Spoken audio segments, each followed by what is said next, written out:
Bismillahirrahmanirrahim. My name is Hasina Ibrahim from the Department of Distribution and Competitive Religion. I've been serving the industry since 2012. So inshallah, I'll be trying to answer some of your questions here. For the first question, do you want to ask a question or? I can ask. Okay, Doctor. Do you think media ownership, such as Harakah is owned by PAS and News Straits Times that is owned by the national government, give implication on the news reported when it comes to the party issue? What is your opinion about this? Yelah, because those newspapers are the source of propagation for their ideas. So definitely, I think when all these newspapers are presenting their issues, they will be in support of their own agendas. Yeah? So for me, it is very plain to understand that all these newspapers are means for propagating their ideas. Yeah? And you want me to give some examples? Yeah. A lot lah. Like if you read in the past newspaper Harakah, you find a lot of supports given on hudud, for example. Supports given on what else? Apart from the hudud, about the importance of going back to Islamic conception of nation building and governance, Islamic country. But if you go to NST, for example, there's a lot of propagation on the government policies. Like last time when we had Fa'la, we had Islam Hadari, in the government-based newspaper. So during the time of Najib, we had a lot of on transformation. During the time of Mahathir, we have Wawasan 2020. So basically, these newspapers are helping the relevant political party to advocate their agendas to the people. Okay. So the second question is, do you think all or any of the newspapers companies in Malaysia are attached to political parties or any prominent figures? If yes, please give some example of newspapers that you know is having this issue. Yelah, I know that there are newspapers who try to be very neutral or liberal about reporting situations in Malaysia, but I guess the majority would be those newspapers who are sided. Yeah, I may not know like particular political person who have certain interest or vested interest in particular newspapers, but I think it depends on the editor of the newspaper, and the editor of the newspaper would share his position in his publication. Yeah? So maybe this particular editor is not linked to any political party, but he is siding to certain political party.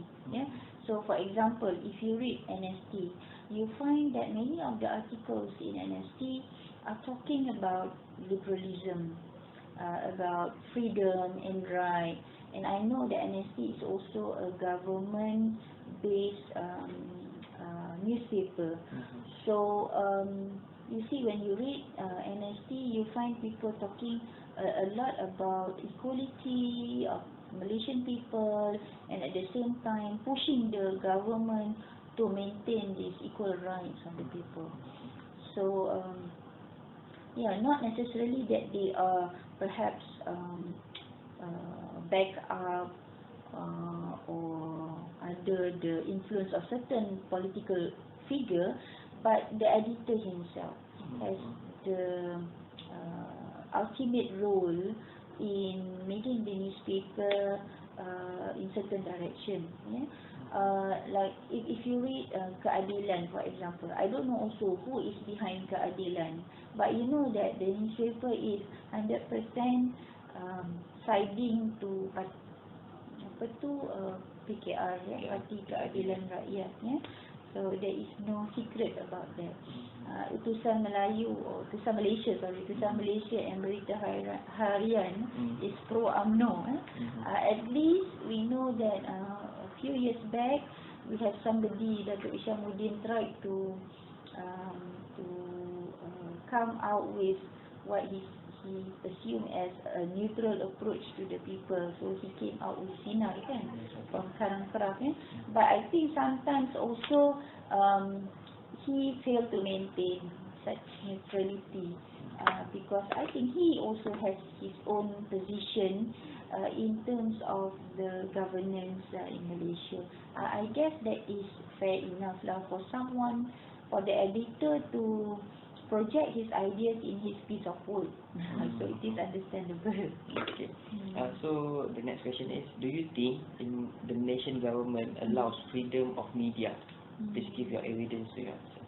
To me, not so much freedom, especially on the printed media.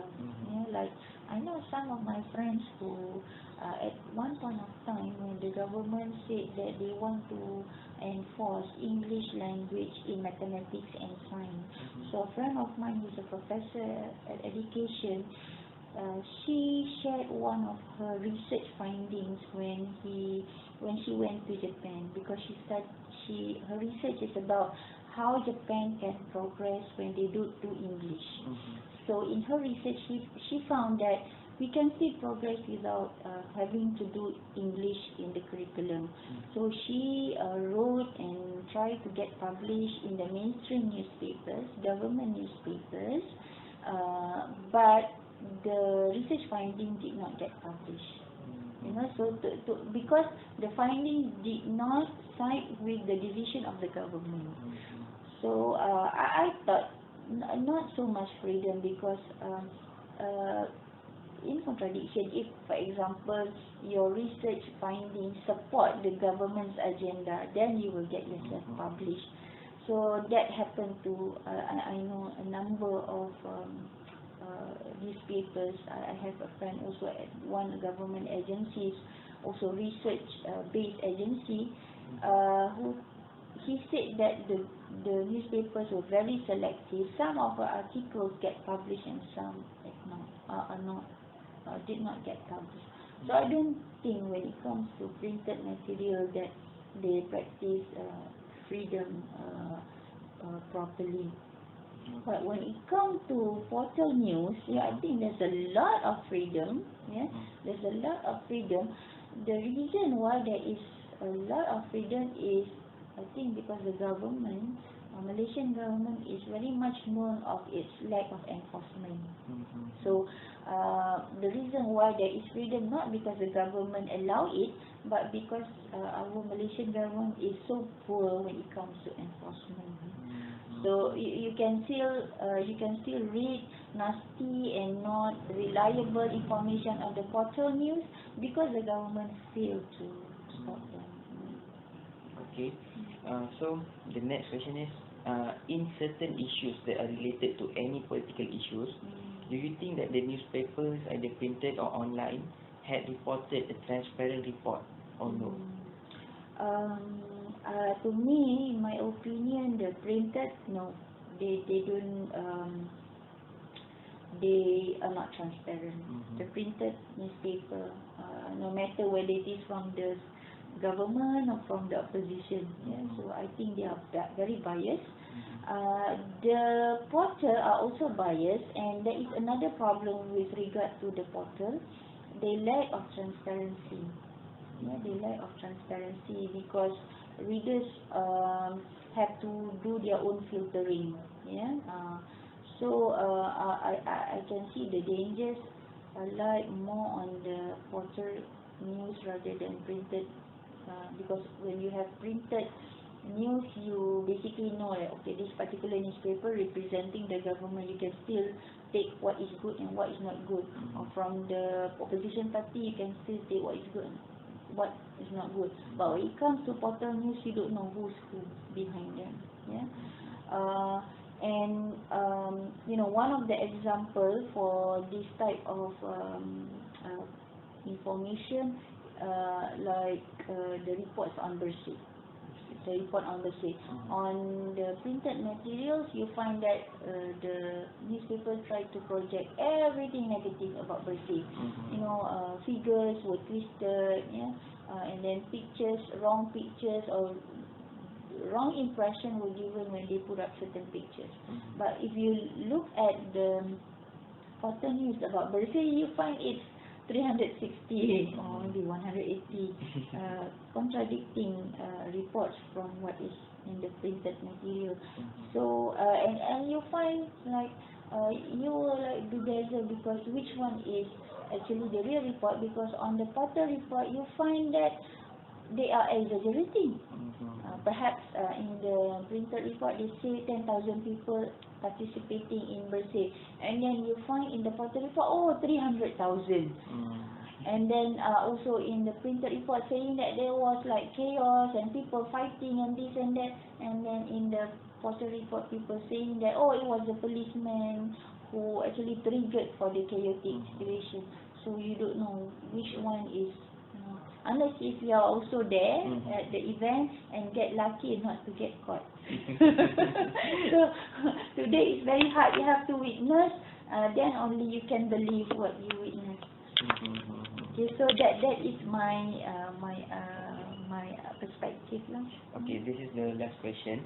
Okay, among the three newspapers, which is Newsrate Times, Harakah, and also Malaysia Kini, the online portal, which one do you read frequently, the most that you read, and what do you think about the other two newspapers? Okay. From the three. Okay, if you ask me, frankly speaking, not any one of all this. Sometimes I get lah from Malaysia Kini ke Malaysia Insiders ke, but I read it because not because I'm so keen about, I just want to know. And for your information, these three did not stop my reading at all. I read Sinar. So if you ask me what I read Sinar. Okay. So from these three, for these three, what is your perception towards these three? At least a little bit of one. Yelah, sometimes when you read NST, you know that there's a lot of fake things in it because it's so biased to the government.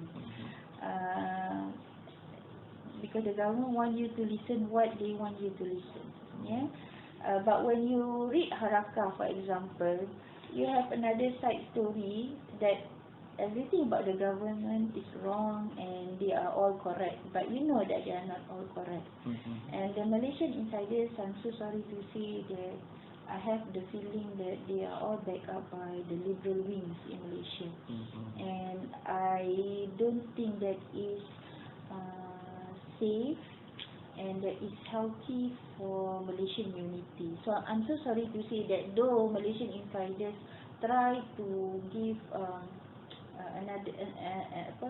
another side story of what happened in Malaysia, but I don't like the idea that they are so backed up, or it is so backed up by the liberal rights in Malaysia, which I don't think these liberal ideas about Malaysia can help to maintain unity in this country. So that's the Okay. Okay, thank you very much for your time. Assalamualaikum. Hopefully I'm helping.